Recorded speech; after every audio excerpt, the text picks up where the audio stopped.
Welcome to the wonderful world of physics. This is chapter 22 on electric potential, and this video is going to cover the first section on electric potential difference. Let's first review some important concepts from first semester. This was back in chapter 7 of Physics 104A. The change in potential energy, we'll call it delta U AB, is the negative of the work done by a conservative force on an object moved from point A to point B. And so we can write that as delta UAB, so that's its change in potential energy, and that equals the potential energy at B minus the potential energy at A, and that equals the negative of the work done by a conservative force on it as it moves from A to B.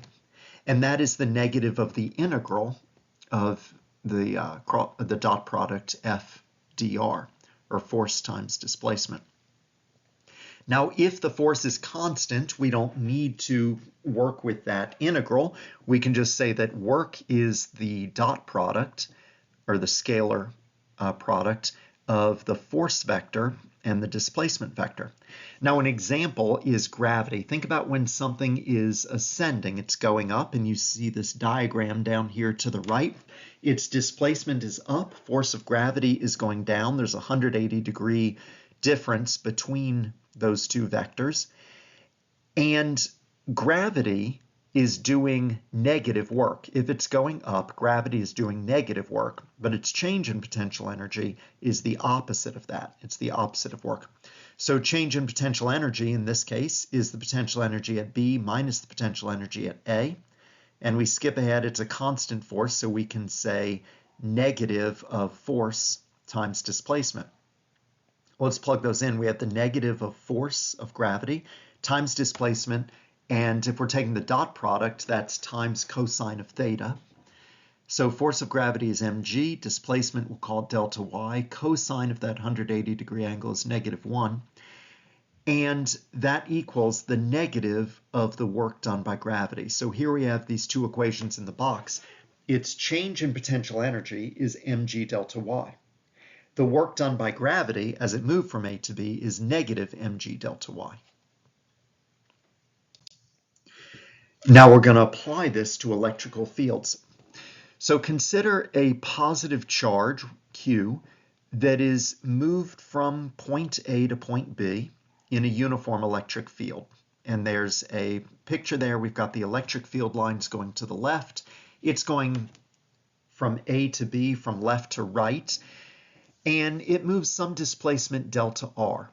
So it's kind of like the analogy on the previous page, something moving up against gravity. Well, here we say it's moving up against the electric field. And even though it's not moving in the direction that we call up or down, there's no up or down in an electric field, we still talk about it with that gravitational analogy. So if this positive charge is going against the electric field, meaning it's going in the direction opposite that the electric field wants to pull it. It wants to pull it to the left. We still use that gravitational language, and we say it's going uphill. And the force on the charge is equal to the charge times the electric field. That's the force that acts on the charge. So we can say that its change in potential energy as it goes from A to B is the opposite of the work done by the electric field. That equals negative of cross or dot product of F times displacement, and we'll replace F with QE. So the change in potential energy is negative QE dot product with displacement vector. So there's the diagram again at the end of at the top of the page. The change in potential energy then is negative QE displacement times cosine of 180 degrees, because displacement and the force that it's feeling, those two vectors are 180 degrees offset from each other. And so we get QE times displacement, where the negative sign and the cosine 180 have canceled each other out. So the charge went, as we call it, uphill, and it gained potential energy. If we let it go, it will fall back to the left, and we say it'll fall downhill. let me define this term, the electric potential difference, otherwise known as the voltage difference. Now, this is what is known in everyday language as voltage. So electric potential difference and voltage difference are the same thing. I just sometimes call it voltage to remind us of what we're dealing with. It's something that is measured in volts. Let's define it this way. The electric potential difference between 2 points is, and we'll use the capital letter V, so the difference between 2 points, AB, is the potential energy difference over Q. So it's defined as the potential energy change per unit charge in moving a charge from point A to B. It describes a region in an electric field without regard to what charges may or may not be present. So it's kind of like describing a gravitational field, the strength of gravity. It doesn't really matter if something is present to fall or to rise against gravity. There can be nothing present there to be affected by the gravity. We can still call a region, like a mountaintop, we can still define the strength of gravity there. Well, this is the same way. So it's defined by assuming you hypothetically had a charge, how much its potential energy would change divided by that charge. And again, the gravitational analogy, potential energy gravitationally is mg times height. So think of g times height as the gravitational potential difference.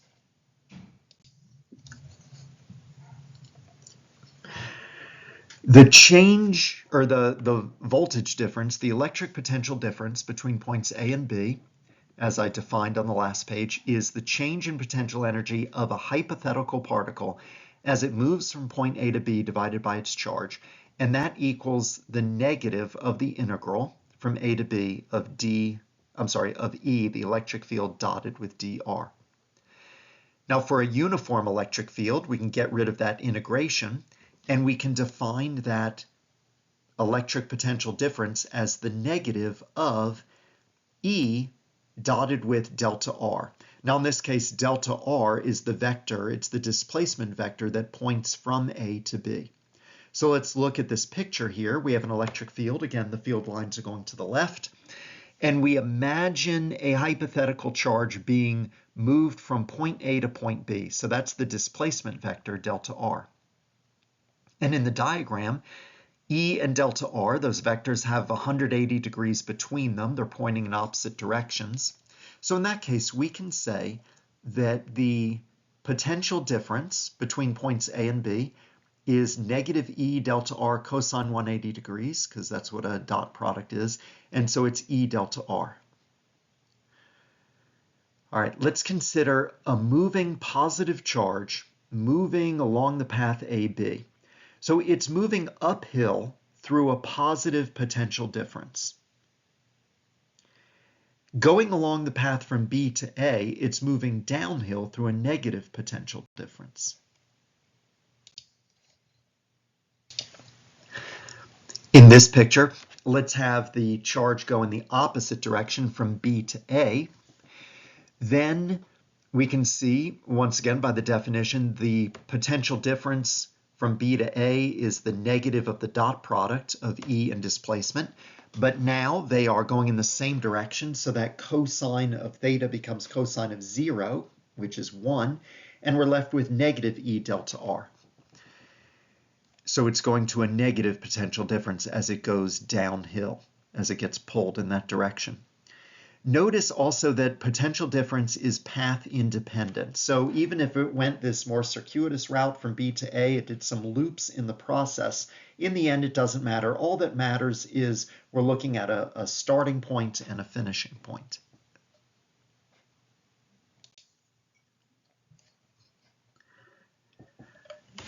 Now, potential difference measures the potential energy divided by the charge. Actually, the change in potential energy divided by charge. And I want to think about the units here. And remember the equation that, there it is in purple, the potential difference between points A and B is the change in potential difference, or it's the change in potential energy, or the difference in potential energy between those 2 points divided by the charge. And as you think about dimensionally, the units, well, the numerator, potential energy, is in joules, the denominator, charge, is in coulombs. So those units of potential difference would be joules per coulomb. But we have a special unit for that. A joule per coulomb is 1 volt. So for example, you think about a 9-volt battery. What exactly does it mean for a battery to have 9 volts? It means that it does 9 joules of work on every 1 coulomb of charge that it moves between the terminals. So here's a battery, and the positive terminal, we could say it is 9 volts. That's a 9-V, that's not negative V, positive 9 volts.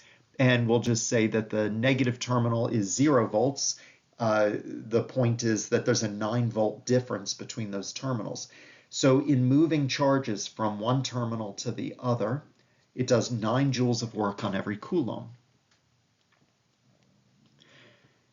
The potential energy change on those charges, remember, is the charge times the electric potential difference. If a charge Q moves through a potential difference, delta V, it will have that change in potential energy. Now, if it moves uphill, think about gravitationally. If you move something up gravitationally, you know it increases in potential energy. And if something goes down, you know its potential energy decreases. Well, it's the same thing here. If it's going uphill, such as a positive charge going against the electric field, then its change in potential energy will be positive, meaning it's gaining potential energy, and it will lose kinetic energy, equivalent to that same amount, Q times the voltage difference. If it goes downhill, meaning in the case of a positive charge, an positive charge going with the electric field in the same direction, it will lose potential energy. So change in potential energy is negative, and it will gain kinetic energy, equivalent to the same amount. Let's do an example of all this. Let's take a helium nucleus, otherwise known as an alpha particle. There I've got a little picture. The two red circles with the plus signs represent protons. The green are neutrons, and they are neutral. They have no charge. So this alpha particle has a charge of plus 2e. Now let's think about if we take an alpha particle and we put it in a uniform electric field, such as one that's provided by these oppositely charged parallel plates. And you can see the positive charge is on the left, the negative is on the right. So the electric field goes from the positives to the negatives. Remember, the electric field goes in the direction that a positive charge would go. It would be repelled by the left plate and attracted to the right plate. And let's say that this helium nucleus goes from point A to point B, and there's a difference between them of 40 volts. So this positively charged nucleus, this alpha particle, is going with the electric field. It's like it's falling downhill. It's going to be accelerated in that direction. The voltage difference that it travels through is the final voltage minus the initial, so VB minus VA. And you can see I've designated VA as 40 volts and VB as 0 volts. And so we can say its change in potential energy is Q times the voltage difference from A to B. And the voltage difference from A to B, as you see in the purple box above my marker here, is VB minus VA. So let's say it's Q times VB minus VA. And let's plug in the Q. It's 2 times the elementary charge, 1.602 times 10 to the negative 19 coulombs, times 0 minus 40. And so its change in potential energy is negative 1.28 times 10 to the negative 17 joules. Now, one way that students sometimes will mess up is getting the 40 and the 0 backwards, getting the wrong difference, 0 minus 40 or 40 minus 0. Well, I've written to you how it should be done, but sometimes in haste, you might not remember which one is it. And this is where qualitatively we need to assess. I mean, the negative sign isn't going to throw off our magnitude of 1.28 times 10 to the negative 17 joules. But the question is am I expecting it to be positive or negative? So let's look back at the picture, and this is where we assess, okay, it's a positive charge, it's going with the electric field, and we think of it as going downhill, like a rock that is falling down, going with the gravitational field. And you know that it will lose potential energy if it's being accelerated, if it's going downhill. So you expect change in potential energy to be negative, and there's what we get. So potential energy decreases, therefore kinetic energy increases, and it's by that amount, 1.28 times 10 to the negative 17 joules. So that was for an alpha particle, a positively charged ion moving with the electric field. Now let's do an example of a negative charge. Here we have an electron, its charge is negative E, and it's going in the same direction as the previous picture, going from the positive 40 volts to 0 volts, but let's look at the electric field line. Now it's going towards the negative plate, and it's being repelled by that, so there's an uphill battle that it's doing. So it's going with the electric field, but remember, a negative charge will tend to be, it'll be pulled in the direction opposite an electric field. So this is where electric fields differ from gravity. The same direction can be uphill for one and downhill for the other. Well, this is going uphill for an electron. As it goes towards the negative plate, being repelled by it, it's going to slow down. And so it's moving uphill, which means we expect it's going to gain potential energy. So we see the change in potential energy as it moves from A to B is Q times the voltage difference. Q times the final minus the initial voltage, so VB minus VA, which is 0 minus 40. And those two negative signs are going to cancel each other out, and we get positive 6.41 times 10 to the negative 18 joules. As expected, since it's going uphill, it's getting harder and harder to get it to go to the right. It is gaining potential energy, which means it's going to slow down. Its kinetic energy is going to decrease.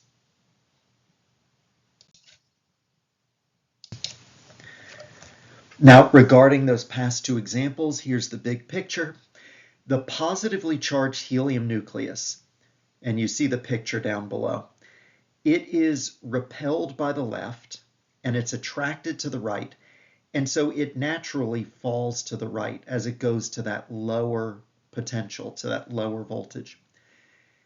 The electron is repelled by the right plate and attracted to the left. So it naturally is going to fall to the left. It's naturally going to fall to the higher potential.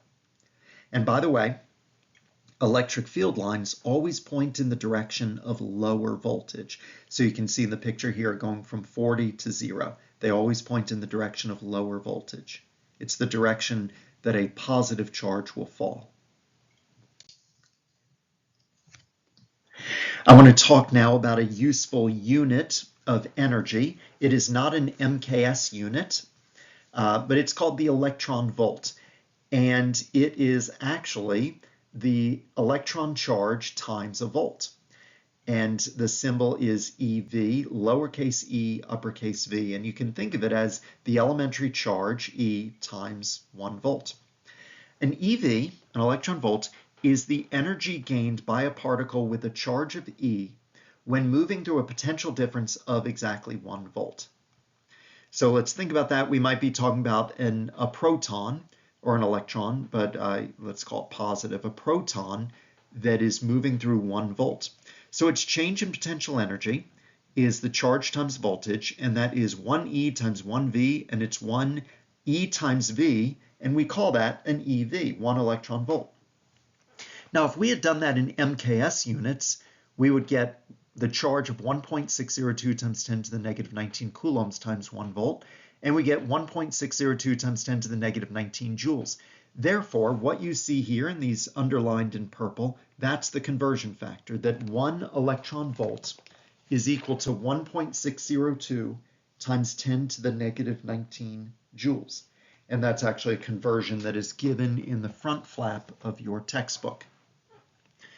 So let's do two examples. One example, let's take a helium nucleus and think about its change in potential energy. And we just did this on a couple of pages ago, the last two examples, but we did it with MKS units. And now I want to show you how much easier it is doing it with electron volts. Change in potential energy is charge times voltage difference. Well, 2E times negative 40 volts, and it just becomes negative 80 electron volts. And it's just much easier to do. The downside is you don't have it in MKS units. And so very often, if you want to use it in some further computation, you might have to convert it to joules. In that case, you just use this conversion that's up here. Now, the other example we did, an electron, its change in potential energy as it moved from the 40 to the 0 volts, charge times change in potential energy. Charge times voltage difference, and therefore its change in potential energy is charge, negative E, times negative 40 volts, and we get positive 40 EV. And here in the green off to the right is the result we got when we did it in MKS units. Near the end of the section in the book, there's a got it question, got it 22.2. It says a proton with charge of E, an alpha particle with charge of 2E, and a singly ionized oxygen atom. Each move through a 10-volt potential difference. Calculate the work in EV done on each. So for the proton, we can say the work is change in potential energy, which is Q delta V.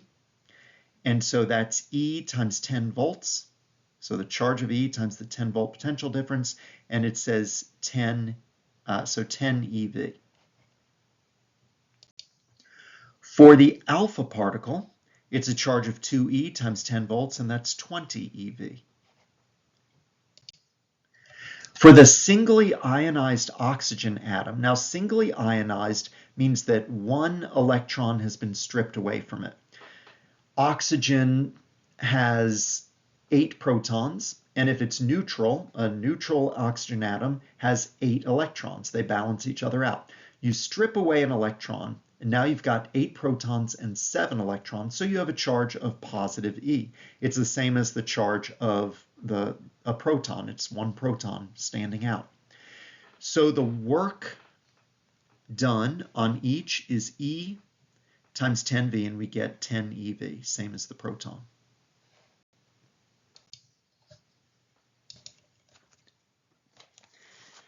Let's go through an example in the book. Example 22.1, it says, in an X-ray tube, a uniform electric field of 300 kilonewtons per coulomb extends over a distance of 10 centimeters from an electron source to a target. The field points from the target to the source. It says in the book, find the potential difference between source and target and the energy gained by an electron as it accelerates from source to target, where its abrupt deceleration produces X-rays. Express in both electron volts and joules. All right, let's draw a picture here. So it's going from A to B, from the source to the target, displacement of 10 centimeters or 0.10 meters. Electric field is going in the opposite direction because that's what you need to accelerate an electron from left to right. You need the electric field going from right to left. And let's find the potential difference.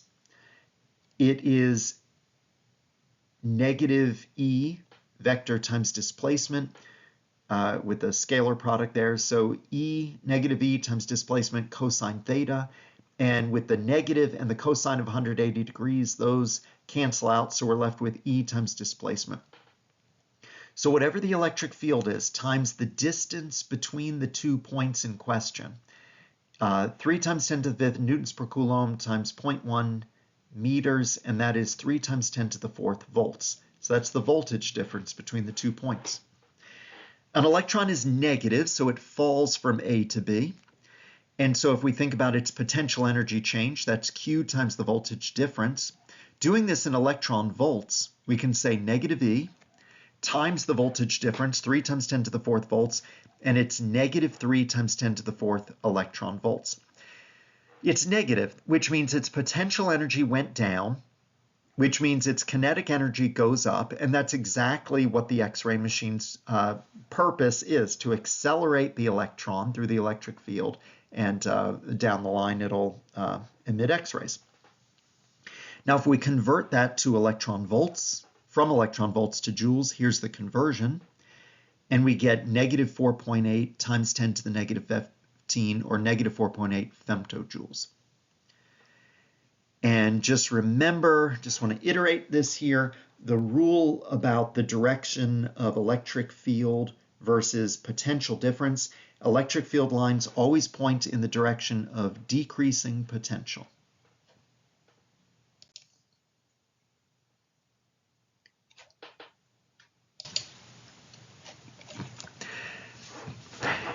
In this course, I've skipped chapter 21. And have decided just to cover topics that were brought up in chapter 1 as needed. And here's one of them. This is the electric field of a uniformly charged plane. So you see my picture here. We have a plane, it could be a sheet, and let's say it has positive charges uniformly distributed across it. Let's look at the sheet edgewise, and we see a line of positive charges. So we're looking at it kind of one-dimensionally here. Now let's think about, I want to think about what is the electric field coming from this sheet. We've talked about the electric field coming from a single point charge, and I showed you coming from, we did a bit of this in chapter 20, coming from a continuous distribution. But let's look at this here. Consider just two of these positive adjacent charges, and keeping in mind there is a long line of these positive charges and it goes two-dimensionally, but let's just consider two of them adjacent to each other.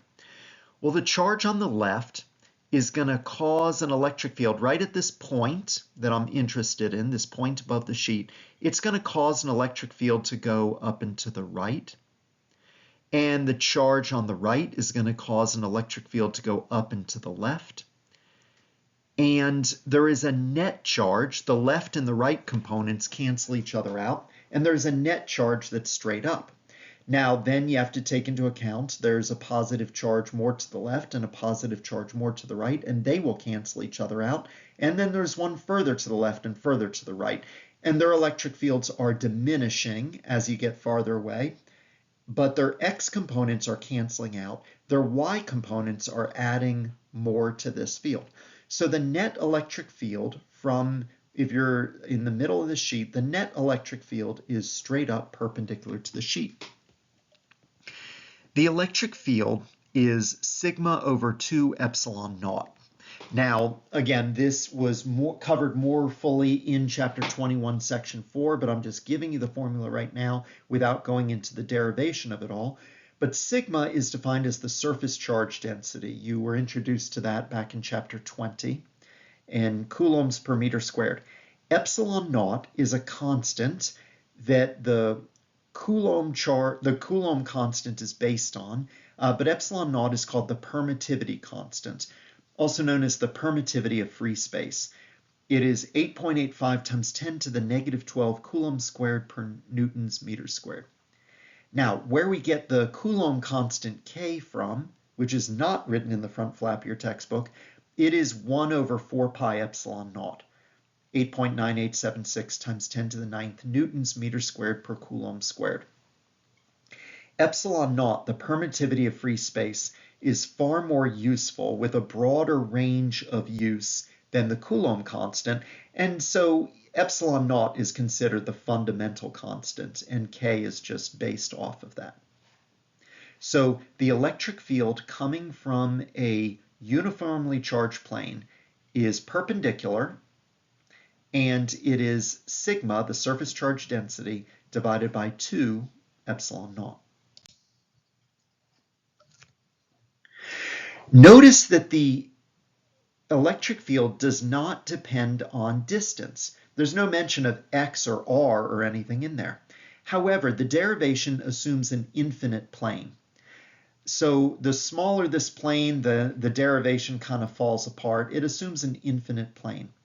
Now, you might be thinking practically that's no good because there are no infinitely charged planes, but practically speaking, this equation works as a good approximation when the distance is much, much smaller than the surface size and it's far from the edges. So if you're dealing with a region that is very close to the plane and you're not close to the edges, then practically speaking, it's as if it's an infinite plane.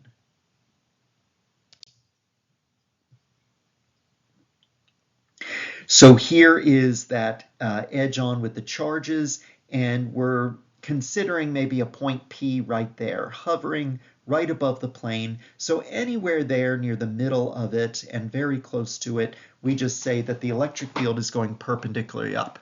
Now it is true if you get closer to the edges, it goes more off to the sides, but we're not going to deal with those fringe, those edges. Now we put two of these together, oppositely charged parallel plates, such as we've seen a couple of those in examples, to the left a positive and to the right a negative. They're a convenient way of producing a uniform electric field. The total electric field in the middle, and again, we're going to ignore the fringes where it curves over and curves under, but in the middle, it's a nice uniform electric field. That electric field is the sum of the electric field from the positive side plus the electric field from the negative side. We use the superposition principle here. Well, from the positive side, it's sigma 2 epsilon naught going to the right. The negative side is sigma over 2 epsilon naught going to the right. They're both going to the right. And so they add to each other. So in the end, the total electric field on the inside is sigma, the charge density, divided by epsilon naught. I mentioned it's a convenient way to produce a uniform electric field. It's also a convenient way to store electric energy. And that gets into what a capacitor is. And we will study capacitors in the next chapter.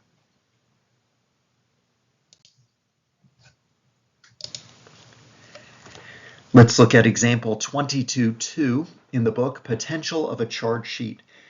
It says an isolated infinite charge sheet carries uniform surface charge density, sigma. Find an expression for the potential difference from the sheet to a point, a perpendicular distance x from the sheet. All right, so we already know the electric field is sigma over 2 epsilon naught, and there I've drawn a picture there. We want to know what is the potential difference, a distance x. The difference, electric potential difference, or the voltage difference, is negative E dotted with delta R vector. And so we can say the potential difference between, I've called it delta V naught x. That zero there just refers to from the sheet to a distance x. So instead of saying from point A, B, I'll say, or from point A to point B, I'll say from the sheet to a point x.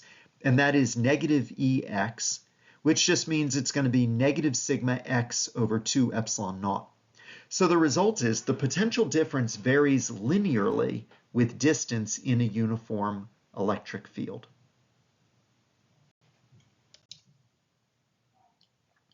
There's the equation up there. And now let's plug in some numbers to that.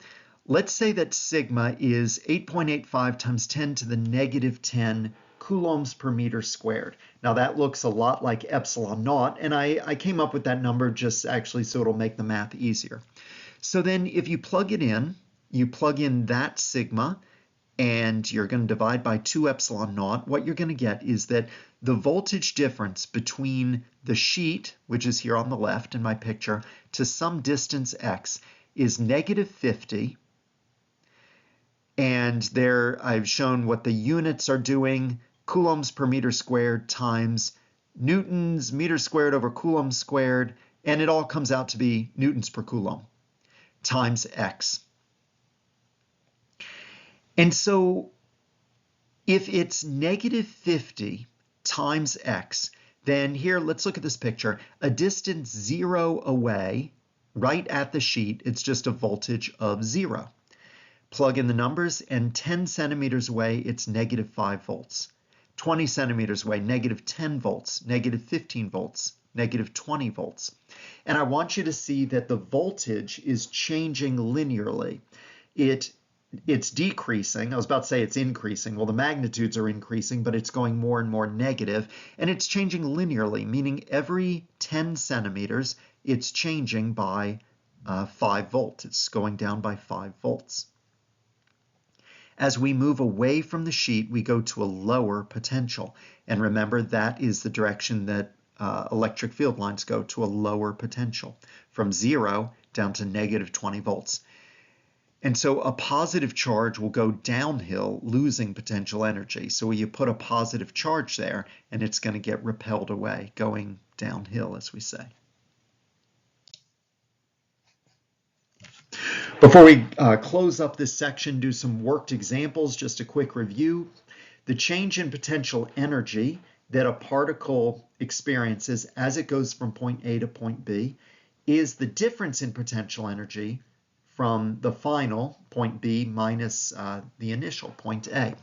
And that equals the negative of the work done by a conservative force. In this case, as it pertains to this chapter, the electric field, as it goes from A to B. The potential difference between A and B is the potential energy change, that delta UAB, divided by the charge of a particular charge that's experiencing that. So the potential difference in a region between 2 points is the change in potential energy that a hypothetical charge would get going from point A to B, divided by that hypothetical charge. And that is equal to the negative integral of the dot product of E dr. Now let's look at some worked examples in the back of the chapter. We're going to look at number 16. It says, the potential difference between the two sides of an ordinary electric outlet is 120 volts. How much energy does an electron gain when it moves from one side to the other?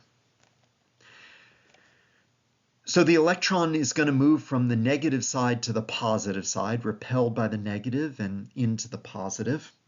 The question is asking how much energy does it gain? So its change in kinetic energy is equal to the work done on it, or is equal to the negative change in potential energy, which is negative Q delta V. So negative, the Q is negative E, times 120 volts, and we get positive 120 electron volts.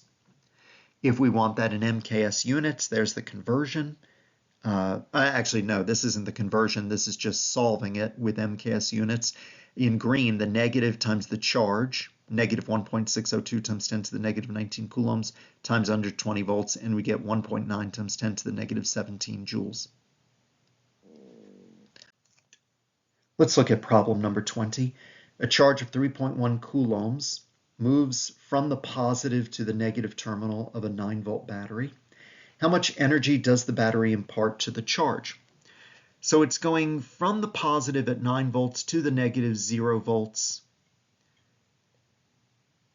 And we'll say the work done, that is the energy the battery imparts. The work done as it moves from A to B is the negative of the change in potential energy, which is negative charge times the voltage difference as it goes from A to B. So that's negative 3.1 coulombs times voltage of B minus voltage of A, so 0 minus 9 volts, and we get positive 28 joules.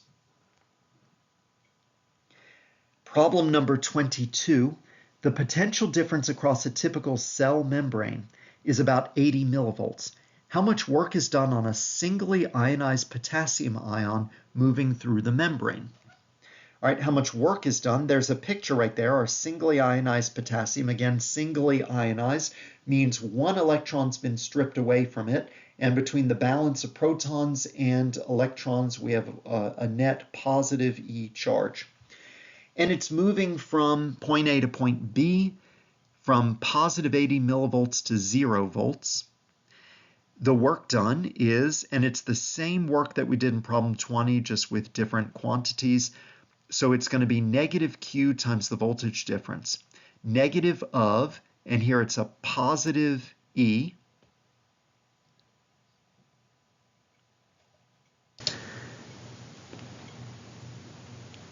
times the voltage difference, 0 minus 80 millivolts. And let's gather together all our negatives. There's a negative in there. So we're left with E times 80 millivolts, and we'll call that 80 millielectron volts. And again, you could also do that in MKS units, plugging in the actual charge and the voltage, and that would give you joules. That is the end of section 22.1 on electric potential difference. Have a great day.